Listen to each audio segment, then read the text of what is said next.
ഇനി നമുക്ക് ഈ ഇവിടെ നടക്കണവുമായി ബന്ധപ്പെട്ടും അവിടുത്തെ ചില കാര്യങ്ങളുമായി ബന്ധപ്പെട്ട 7ാമത്തെ ക്ലിപ്പ് ഒന്ന് കേൾക്കാം. അങ്ങനെ ആലോചിച്ച് നോക്കാണ്, നമ്മൾ മെനിയാന്ന് എത്രങ്ങാനും ആളുകളാണ് നമ്മുടെ മജ്ലിസിലേക്ക് വന്നത്. ഈ മജ്ലിസ് എന്ന് പറഞ്ഞാൽ നമ്മുടെ ഈ പള്ളിപ്പറമ്പ് എന്ന് പറഞ്ഞാൽ 9.5 ഏക്കർ സെന്റ് സ്ഥലമുണ്ട്. ഈ 9.5 ഏക്കർ എന്ന് പറഞ്ഞാൽ കാടാണ്, തനിച്ച കാട്. അത് മെനിയാന്ന് വെട്ടിത്തെളിച്ചിട്ടേ ഉള്ളൂ. എത്രങ്ങാനും ഇടജന്തുക്കളുണ്ട്. ഞങ്ങളൊക്കെ മൂത്രപ്പുരയ്ക്ക് പോകുമ്പോൾ എപ്പോഴും കരിന്തേളിനെ കാണാറുണ്ട്. കരിന്തേള്, കൽക്കുഞ്ഞന്, എല്ലാ വിഷമുള്ള ജീവികളും ഈ പള്ളിപ്പറമ്പിലുണ്ട്. ഞാനിപ്പം പറയാം, ഒന്ന് പറയാം. അതായത് പരിപാടി നടത്തുന്നതിന്റെ തലേ ദിവസത്തിൽ 3 അണ്ണലികളെ കൊന്നിട്ടേ ഉള്ളൂ. 3 അണ്ണലികളെ കണ്ടു. 3 അണ്ണലികളെ കണ്ടു. ആലോചിച്ച് നോക്കിയാണ്. അതൊക്കെ വേജാറുണ്ടായിരുന്നു, ഒരു പേടിയുണ്ടായിരുന്നു, ഒരു വിഷമുണ്ടായിരുന്നു. എന്താവും പഠിച്ചോനെ ആളുകൾ വന്നാല്. പക്ഷെ ആളുകളൊക്കെ വന്നിട്ട് നമ്മൾ നന്നാക്കിയോടത്ത് മാത്രമല്ല ആളുകൾ ഇരുന്ന്, നന്നാക്കാത്തോടത്തും വിറക് കൂട്ടത്തിന്റെ മുകളിലും അതുപോലെ തന്നെ കാട്ടിലും പോയിരുന്നു. ഒരു വെളിച്ചം പോലും ഇല്ലാത്ത സ്ഥലത്തിൽ പോയിരുന്നു. എന്നാലോ ഒരാളെയും ഒരു ഉറുമ്പ് പോലും നോവിച്ചിട്ടില്ല. എന്നോട് ഒരാൾ പറഞ്ഞിട്ടുണ്ട്, ഉസ്താദെ ഹാജാ തങ്ങളും കണ്ണിയത്ത് ഉസ്താദും കൂടി വന്നിട്ട് ഇടജന്തുക്കളോടൊക്കെ പോകാൻ വേണ്ടി പറഞ്ഞു എന്നാ ഞങ്ങൾക്ക് തോന്നുന്നത്. നാട്ടുകാരെ വിശ്വാസ ഹാജാ തങ്ങളും കണ്ണിയത്ത് ഉസ്താദും വന്നിട്ട് പാമ്പിനോട്, മൂപ്പർക്ക് അതാണല്ലോ പണി.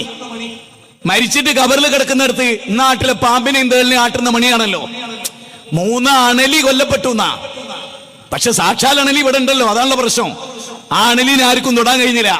ആ അണലിൽ ഒച്ചയപ്പകട്ട് മനുഷ്യന്റെ എന്ന വിഷം, മാരക വിഷം, പൗരോഹിത്യം എന്ന മാരക വിഷം, ഇതൊക്കെ വലിയ കറാമത്തായി പറയുന്നത്.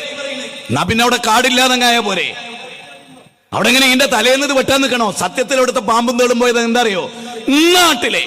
ഇന്നാട്ടിലെ വളരെ ഉത്തരവാദിത്തപ്പെട്ട, ഇത് കഴിഞ്ഞിട്ട് വേണം നിങ്ങൾ എന്നോട് ചോദിച്ചോളി അതാരാ. പാൽക്കായം തെളിച്ചത് അവിടെ.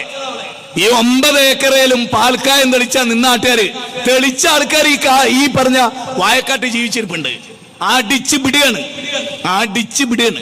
മാത്രമല്ല ഈ മരിച്ചുപോയ ആളുകൾക്ക് ഇക്കാട്ടിൽ വന്നിട്ട് പാമ്പിനോടും തേളിനോടും ആട്ടേണ്ട ഒരു ഗതികേട് ലോകത്ത് നിങ്ങൾ അവരെ അംഗീകരിച്ചതോ നിന്ദിച്ചതോ? സാധാരണ ഒരു നല്ല മനുഷ്യൻ മരിച്ചാല് പുതിയാപ്പിള ഉറങ്ങണ പോലെ ഉറങ്ങിക്കോന്നാ.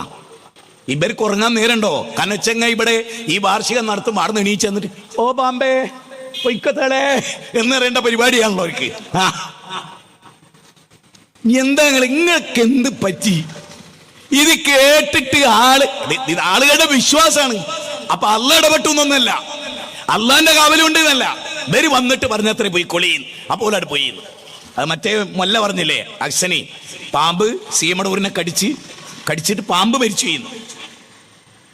അത്ര വിഷ. അതുകൊണ്ടാണ് ഞാൻ 10 കൊല്ലത്തിന് മുമ്പ് പറഞ്ഞ എന്ത് മൂർഖനെയും മൊയിലേരെയും കണ്ട ആദ്യം റെഡിയാക്കേണ്ടത് ആരെയാണ്. അന്ന് എല്ലാവരും എന്നെ വിമർശിച്ച്. പക്ഷെ പിന്നീട് അവർ പറയണെന്താ, പാമ്പ് കടിച്ചിട്ട് ഇയാളെ വിഷം കയറിയിട്ട് പാമ്പ് മരിച്ചു ചെയ്യുന്നു. അത് ഞങ്ങൾക്ക് അഭിപ്രായമുണ്ട്. ചില്ലറ വിഷം. ഞാൻ പറഞ്ഞില്ല, 3 അണലീനെ ഇവിടെ കൊന്നു. വലിയ അണലി ഇവിടെ ജീവിച്ചിരിപ്പുണ്ട്. വലിയ അണലിയാണ് ലോകത്തിലെ ഏറ്റവും വലിയ പ്രശ്നം. പക്ഷെ അത് ഫൈസിന്റെ രൂപത്തിലാണ് നിൽക്കണമെന്ന് മാത്രം. മനസ്സിലായോ?